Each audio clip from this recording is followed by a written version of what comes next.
ભુજ ખાતે લોકસભા કોંગ્રેસ ઉમેદવાર મધ્યસ્થ કાર્યાલય ખુલ્લું મુકાયું।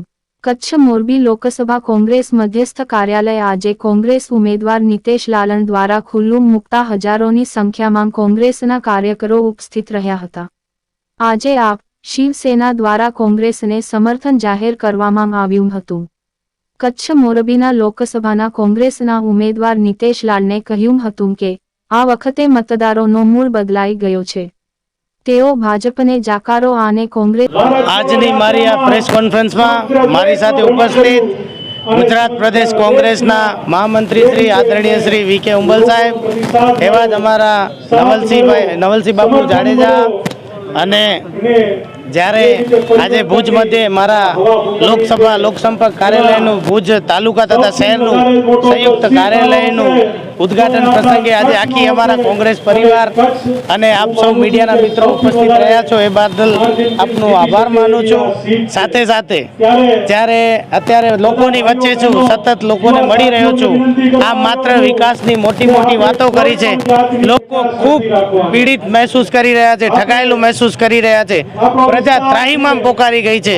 આજે જ્યારે તમામ કચ્છના તાલુકાઓના પ્રવાસ ખેડ્યા છે ત્યારે આજે બી હું હમણાં અબડાસાથી આવું છું, ત્યાં વિકાસની મોટી વાતો કરનારા સરકાર ત્યાં નર્મદાના નીર પણ હજી સુધી નથી પહોંચાડી શક્યા, રોડ રસ્તાના ઠેકાણા નથી, સારી હોસ્પિટલ નથી, અને દુઃખની વાત તો એ છે કે સૌ ભણશે સૌ આગળ વધશે એવા નારાઓ લોકો બોલતા હોય છે, ત્યારે આ સરકારને મુન્દ્રા તાલુકામાં એકે સરકારી કોલેજ નથી, અબડાસા તાલુકામાં એકે સરકારી કોલેજ નથી, એટલે માત્ર ને માત્ર લોકોને ધર્મના નામે છેતરવાનું જ કાર્ય કર્યું છે। એટલે પ્રજા આખી અત્યારે ખૂબ આક્રોશમાં છે અને ત્રાહિમામ પોકારી ગઈ છે અને પરિવર્તન માટે આવતી તારીખ 7/5/2024ની વાટ જોઈ રહી છે।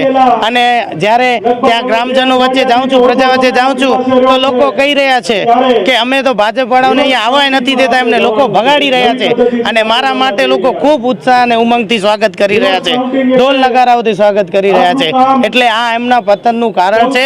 હમણાં જે ગૌચર જમીનની આપણે વાત કરીએ તો ગૌચરો એ લોકોના મળતિયા લોકો ચરી ગયા છે, પછી ભ્રષ્ટાચારે માજા મૂકી છે, જ્યાં જાય છે ત્યાં બધાની એક જ ફરિયાદ ભ્રષ્ટાચાર।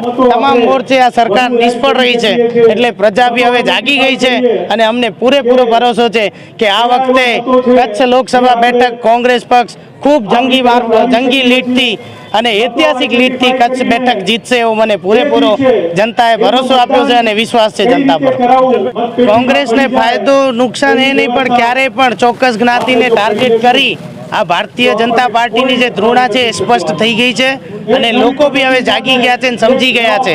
ક્યારે પણ જાહેર જીવનમાં જ્યારે હું તો એમનાથી ઘણો નાનો હોઈશ અને મારા બધા સિનિયર આગેવાનો છે, પણ જાહેર જીવનમાં જબાન ઉપર અને વાણી ઉપર સંયમ રાખવું જોઈએ। જે આપણી અંદરની અને એમની ભારતીય જનતા પાર્ટીની જે વિચારધારા છે, તેઓના કેન્દ્રીય મંત્રી પૂર્વ પ્રદેશ અધ્યક્ષ રહી ચૂક્યા છે, આવા વ્યક્તિ આવી વાણી વિલાસ કરતા હોય ત્યારે આપ સમજી શકો છો કે એમની મહિલા પ્રત્યે એક ચોક્કસ જ્ઞાતિ પ્રત્યે કેટલી એમને ધૃણા હશે। અને આ વખતે પ્રજા બી જાગી ગઈ છે અને તમામ સમાજો જેમ ગત આપણા માતાના મળથી જે મને સમર્થન જાહેર કર્યું છે એનાથી એ નક્કી થઈ ગયું છે કે કચ્છમાંથી આ સરકારનું પતન નિશ્ચિત છે, એનામાં કોઈ શંકાને સ્થાન નથી।